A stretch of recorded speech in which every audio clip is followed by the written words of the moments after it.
Hello everyone and welcome to another episode of John Matrixx Talks Movies.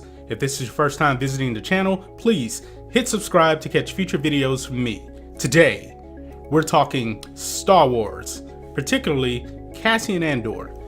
Well, we all know that Diego Luna is returning to the Star Wars franchise as Captain Cassian Andor, the director of Rebel Intelligence. Now, we saw him in Rogue One. We were introduced to his character. He was killed off at the end of that movie. Now, one of the criticisms of his character was that we really didn't get to know him very well.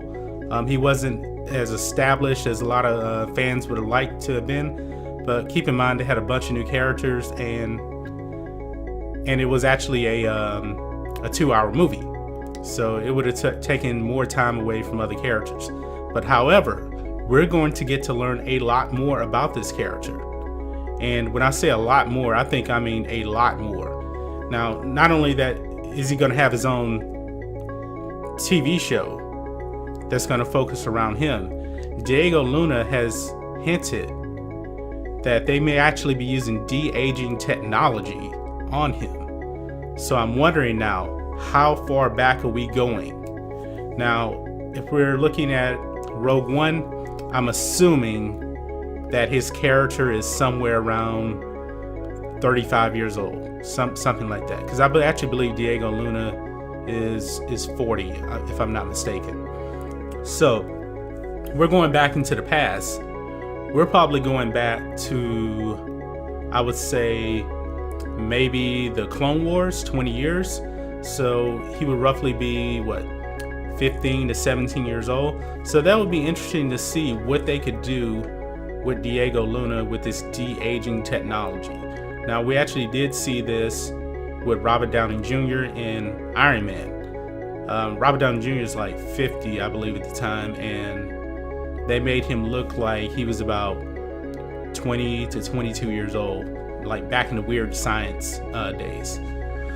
So that brings up an interesting point, because if we all do know, well, maybe not everybody knows, that he is from a family of separatists.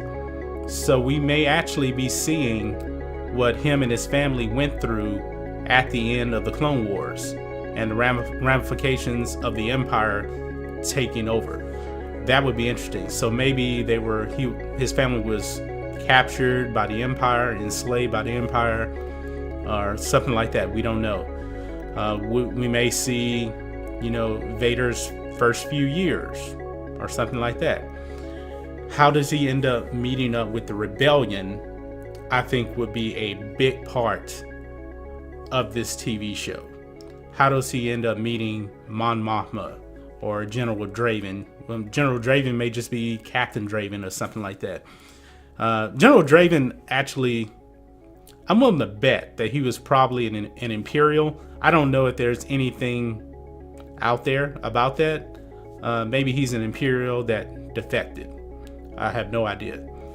But meeting K2SO, how long has he known K2SO? I'm assuming it's been for years. Maybe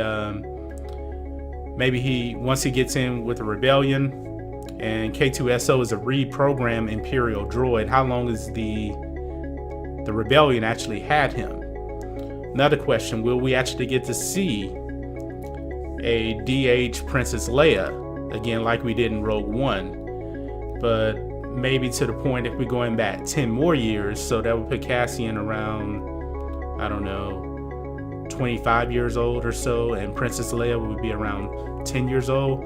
So will we actually be seeing a young Princess Leia in this movie, or in this TV show, I should say? That's the case. Of course, they won't use de-aging. They'll just hire another actress for that.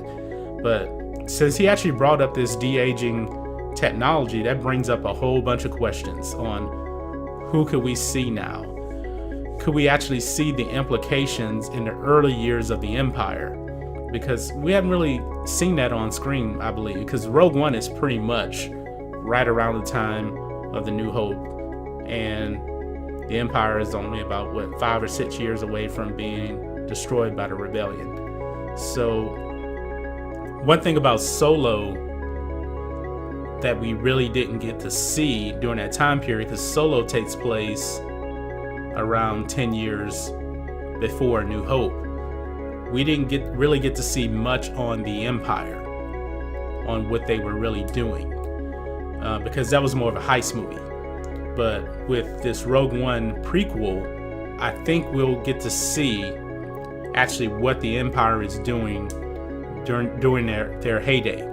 So about 10 years after Revenge of the Sith, 5 years after Revenge of the Sith.